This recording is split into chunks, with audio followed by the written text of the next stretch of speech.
ನಂತರ ರಾಜ್ಯದ ಮುಖ್ಯಮಂತ್ರಿ ಸ್ಥಾನದ ಪ್ರಬಲ ಆಕಾಂಕ್ಷಿಗಳ ಪಟ್ಟಿಯಲ್ಲಿ ಡಿಸಿಎಂ ಡಿಕೆ ಶಿವಕುಮಾರ್ ಇದ್ದಾರೆ ಎಂಬುದು ಜಗಜ್ಜಾಹೀರಾಗಿರುವ ವಿಚಾರ. ಇನ್ನು ಇತ್ತೀಚೆಗೆ ಚನ್ನಪಟ್ಟಣ ಉಪಚುನಾವಣೆಯಲ್ಲಿ ಗೆಲುವು ಸಾಧಿಸಿರುವ ಕಾಂಗ್ರೆಸ್ ಅಭ್ಯರ್ಥಿ ಸಿಪಿ ಯೋಗೇಶ್ವರ್ ಕೂಡ ಡಿಕೆ ಶಿವಕುಮಾರ್ ಅವರು ಸಿಎಂ ಆಗುವ ಬಗ್ಗೆ ಬ್ಯಾಟ್ ಬೀಸಿದ್ದಾರೆ. ಇನ್ನು ಡಿಕೆ ಶಿವಕುಮಾರ್ ಅವರು ಸಿಎಂ ಆಗೋದ್ರಲ್ಲಿ ತಪ್ಪೇನಿದೆ ಅಂತ ಸಿಪಿ ಯೋಗೇಶ್ವರ್ ಅವರು ಹೇಳಿದ್ದಾರೆ ಅಂತ ಹೇಳಲಾಗ್ತಾ ಇದೆ. ಇನ್ನು ಡಿಕೆ ಶಿವಕುಮಾರ್ ಅವರು ಮುಖ್ಯಮಂತ್ರಿ ಆಗೋದ್ರಲ್ಲಿ ತಪ್ಪೇನು? ಡಿಕೆ ಶಿವಕುಮಾರ್ ಅವರಿಗೆ ತಮ್ಮದೇ ಆದ ಸಾಮರ್ಥ್ಯ ಇದೆ, ಆದರೆ ಅವರಲ್ಲಿ ಯಾವುದೇ ದೌರ್ಬಲ್ಯ ಇಲ್ಲ ಅಂತ ಅರ್ಥವಲ್ಲ. ಅವರಿಗೆ ಅವಕಾಶಗಳು ಬಾಗಿಲು ತಟ್ಟಿದ್ರೆ ನಾನು ಕೂಡ ಖಂಡಿತವಾಗಿಯೂ ಅವರಿಗೆ ಬೆಂಬಲವನ್ನು ನೀಡ್ತೇನೆ ಅಂತ ಹೇಳಿ ಯೋಗೇಶ್ವರ್ ಹೇಳಿದ್ದಾರೆ.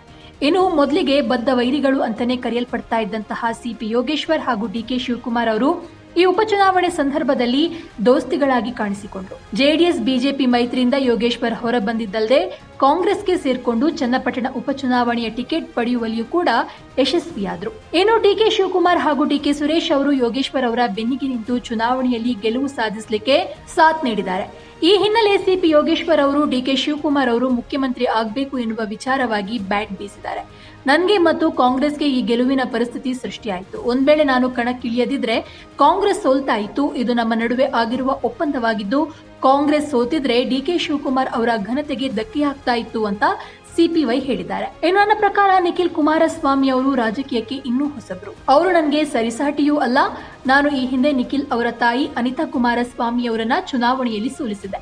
ನಿಖಿಲ್ ಅವರ ತಂದೆ ಎಚ್.ಡಿ. ಕುಮಾರಸ್ವಾಮಿ ಅವರ ವಿರುದ್ಧ ಕಡಿಮೆ ಅಂತರದಲ್ಲಷ್ಟೇ ಸೋತಿದ್ದೆ. ನಿಖಿಲ್ ಚನ್ನಪಟ್ಟಣದಲ್ಲಿ ಸ್ಪರ್ಧಿಸುವ ಬದಲು ಈ ಹಿಂದೆ ಸೋತಿದ್ದಂತಹ ಮಂಡ್ಯ ಅಥವಾ ರಾಮನಗರ ಕ್ಷೇತ್ರಗಳಲ್ಲೇ ಗಮನ ಹರಿಸಬೇಕಾಗಿತ್ತು ಅಂತ ಯೋಗೇಶ್ವರ್ ಅಭಿಪ್ರಾಯ ವ್ಯಕ್ತಪಡಿಸಿದ್ದಾರೆ.